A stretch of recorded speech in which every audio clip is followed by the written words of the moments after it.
No, I'm kidding. I'm kidding. I'll hook you up. Don't you worry. You can have my sloppy seconds, as they say. Einen wunderschönen guten Tag, liebe Freunde. Es ist tatsächlich wieder einer dieser Tage, wo ich unfassbar aufgeregt bin, weil neben mir sitzt ein junger Mann, der auch noch sehr riesig ist, den ich unfassbar hart feiere, vor allem natürlich wegen seiner Musik von The Script. Daniel, hello, man. How are you doing? Hope you weren't saying like, here's a really tall, skinny guy from Ireland. He's totally ugly and his songs are crap. That's probably what you said. Well, parts of it are true, but mostly I said there's a guy sitting next to me which I really like, and especially because of his music. Okay, awesome. There's a guy sitting next to me whose breath smells like ham sandwiches, and his No, but like a Coke. You just had a Coke. Yeah, that's right. I just had a bit of lunch. I just had a little bit of lunch. Still stuck in my throat. We have to talk about your music, man. It's been 9 years since you released your first record. Yeah. How exciting is that? It's really exciting. I'm more surprised, that we're still around after all these years. We took a little bit of time off after our last album, probably 2 years. It's the most time we've ever taken off ever. And we took the time off because we'd been doing it for 8 years, and we needed a bit of time off. We've been successful around the world, and we toured around the world. And we kind of got, not sick of each other, but you kind of go, man, I need some, just some time away from this. So we took about a year off. And I had vocal surgery last January. Everything's fine now, right? Everything's, totally fine. Other than some sandwich gets caught in my throat every now and again. It's all good. But I had to take basically 6 months off, totally silent, and, trying to build the stamina back up again to be able to sing. And then we started to get serious about this album about 6 months ago. So we went back into the studio.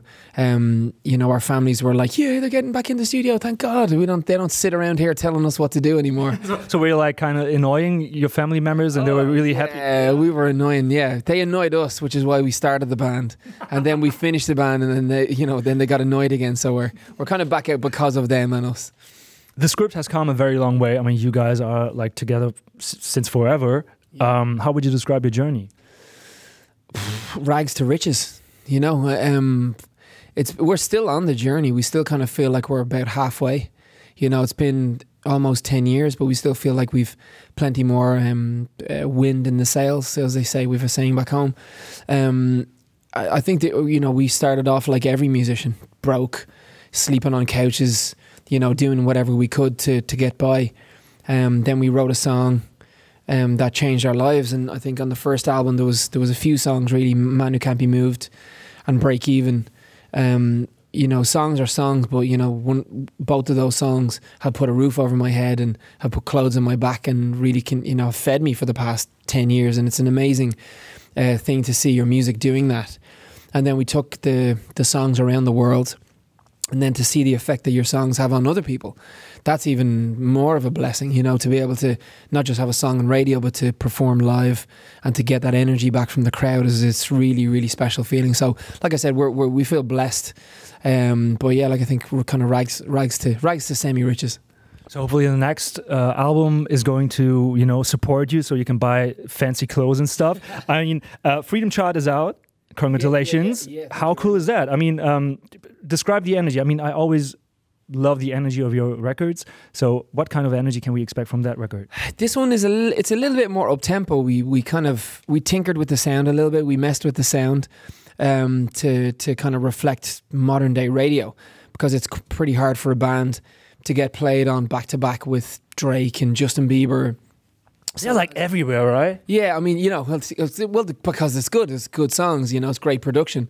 But for a band, it's a really difficult place to be, because nobody wants to hear your, just straight drums and bass, unless it's got a twist on it. So we tried to give it a bit of a twist, and I think what we came up with was this album, Freedom Child, which is it's just about escapism. If you're feeling a little bit political today, there's a song on there for that. If you're feeling a bit sexy today, there's a song on there for that. If you're feeling a bit sad today, there's a song on there for that. So it's just a broad rainbow of colours that we use to kind of, our music is our paint, and we use a lot of different colours this time around. And I think yeah, the reaction so far has been amazing. It debuted in Ireland, the UK, Scotland, at #1, which is our fifth straight #1. Which is, you asked us earlier on, how does it feel? It still feels like I'm living a dream right now, you know. And then of course, you know, we've got other countries. They would be our main countries where we'd be most popular. And then of course we got the likes of Germany, where we just got word that Rein is really climbing up the charts here. So we're like, let's go to Germany, you know, and try and, you know, get it up the chart. So it's a lot of fun.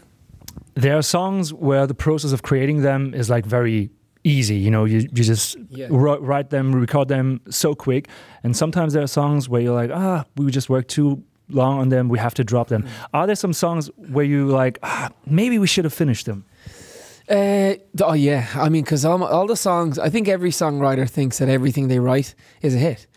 You know what I mean? I'm no different. I think, you know, I'm like, if I wanted to put an idea down in the studios because I felt like it was going to be a good idea, but not all of them are, you know, and that's why I work better with people.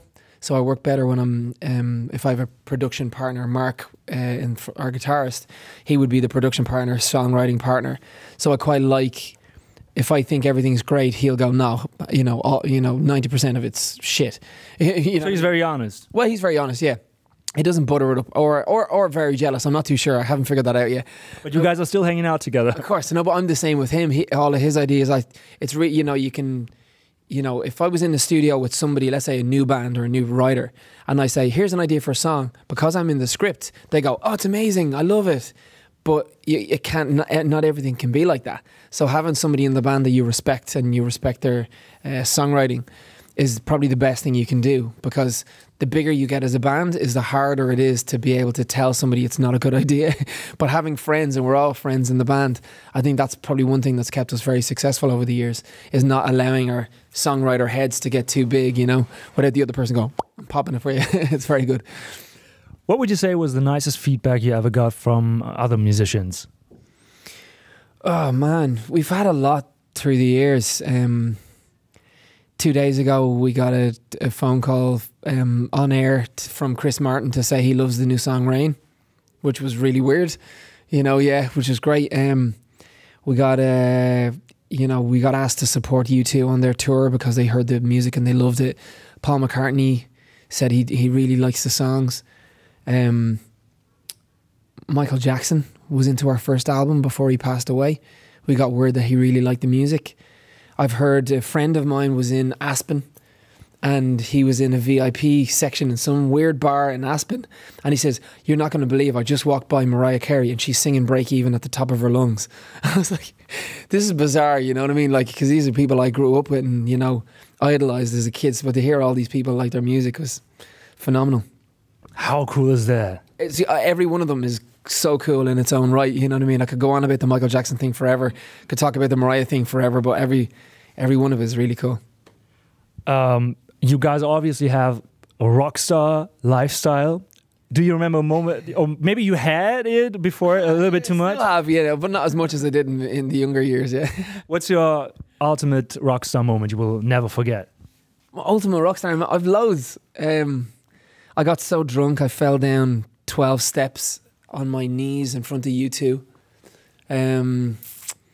I was at an award show with Rod Stewart and Keith Richards, and I have a picture of Rod Stewart has me in a headlock and Keith Richards is giving me a noogie, and that one's a really special photograph for me because I put it in black and white and it looks like it was taken 40 years ago and I was like part of the whole music scene from years ago, and that was mega. I was singing with Tom Jones, that was crazy. Yeah, loads of really cool rock and roll moments.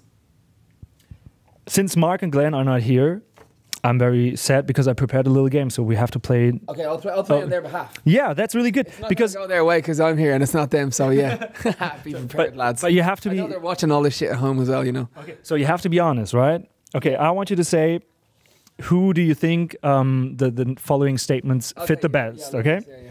I will be totally honest. Okay. Who is the one who spends the most time in front of a mirror? Me. Who has a celebrity crush? A secret one, maybe. A secret celebrity crush? All of us. But they're going to stay secret. Who is the best cook? The best cook? me, probably between me and Glenn, but I think probably me. I've got more selection. Is a fan of a trashy TV show? Oh, me, probably me. I love really bad English television. Like I love, I don't have dinner dates. You have dinner date here? It's basically like three people. They all look at the menus and they all cook. Like, so let's say I go to your house and you cook me dinner, and then I go to another girl's house and then she cooks dinner. And at the very end, you pick person that you want to go out on a date with. It's the worst show ever, but I'm just like every time I'm just like glued to it. I love it. Yeah, in Germany we call it the perfect dinner. The perfect dinner. Okay, yeah. Well, the perfect dinner, yeah. They should do a celebrity one. I'll be on the German celebrity perfect dinner. Yeah. Well, I mean, the ratings in the UK will explode after this statement.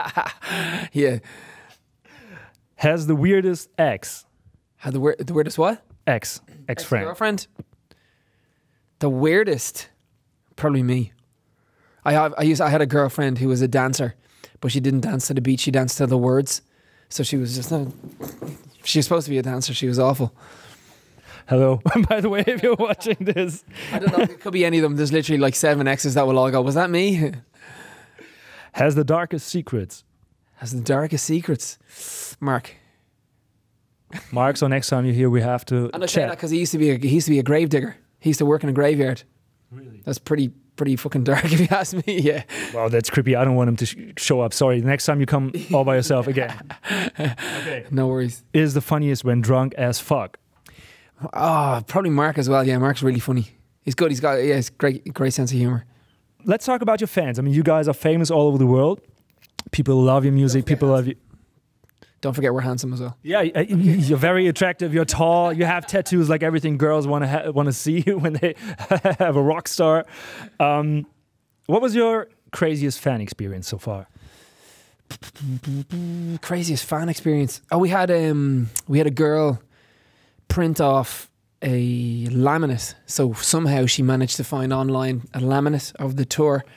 I think she might have seen one of the crew. So she printed off the laminate, got it laminated, put the whole thing on her, and then managed to talk her way into one of our shows. And then we came off stage and went into the elevator, and we were all sweating, towels around us, and then she managed to get into the elevator, and she was in the elevator for like the moment when the band come off stage and go up to the dressing room. Kind of everybody was like sitting there looking like, who are you? Literally like, who are you? And like, I think it was Mark or someone, and maybe our tour manager Quinner turned around and he was like, you're not supposed to be here, because no one's supposed to be in the elevator when we go up. So that's how we kind of knew. And then someone had a look at her elevator. She's like, oh, she kind of confessed then that, you know, she just really wanted to meet us and stuff. But it was cool but almost scary at the same time, because you never know what the intentions are or the motives and stuff. But yeah, we've had crazy ones. Glenn had someone turn up at his door after one of our shows in the UK. He was literally like, he was home, nobody knows where he lives, and he was in having a shower, and here, bing bong, and he just came down and answered the shower like, you know, hello, and there was some fans at the door, which was quite weird. So do these things, these kind of unexpected fan experiences sometimes scare you? Not really, I think, because it all comes from a good place, but there, you know, you can't help but think there are some crazy people out there. You know, John Lennon was shot by a fan, you know, kind of thing. So, you know, not that we're anywhere near as big as the Beatles or irrelevant, you know, but at the same time, you know, it can be a little bit scary if someone has a mental illness and they stalk you or whatever, you know. But you know what, we all have a bit of stalker in us, right? Everybody goes and checks out everybody's exes on Instagram. Camera woman's like, yeah. I can't meet Britney Spears because I have to stay away like 50 meters away from her. You got the police caution as well? Yeah. Both of us, snap. Hello, Britney. Hope you see this. The girl from the elevator, is she in prison right now, or? No, she isn't in prison right now. But there's another story about a girl who is in prison, which I'll tell you about off air. Oh, okay. Let's talk about crazy rumors. I mean, everybody who's at least a little bit famous is in the spotlight, and people talk sometimes very trashy things. Yeah. And what was it? I love rumors. I start. What was the crazy? Really? Yeah. So what was the craziest rumor you spread? Oh, that I spread that I'm a good singer. No, no, that actually worked. No, there's loads of stuff that it was on Wikipedia, because people just go on and change Wikipedia all the time, and it was changing on Wikipedia that I started in the industry in porn. So I started off, I met Glenn. Glenn was a cameraman and I was working in porn. And that's how we had the, started up our kind of band relationship.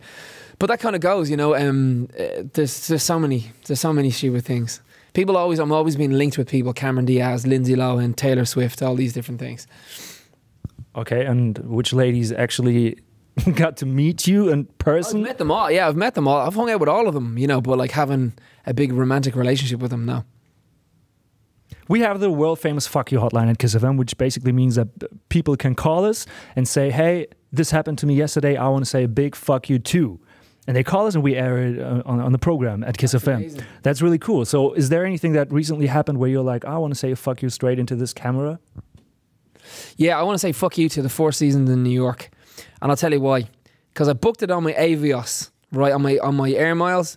And I got there, and because the hotel itself wasn't, it wasn't really that much room. What they tend to do is they give the Avios, they give you the wheelchair access room. But that's not the problem, right? They said the sauna was turned off. There was no hot tub, right? It's the Four Seasons, right? It's the Four Seasons. They gave me the wheelchair accessible room.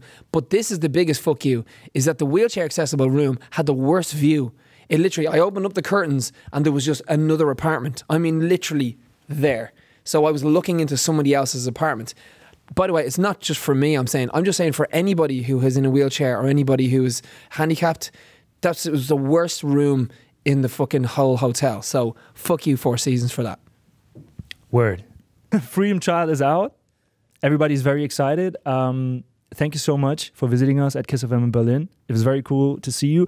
And you met so many cool ladies. If you have like a number and you're like, Cameron Diaz, she wants to date some hot dude from Germany, maybe she might call me. Yeah, I know. There's our Felix over there, yeah.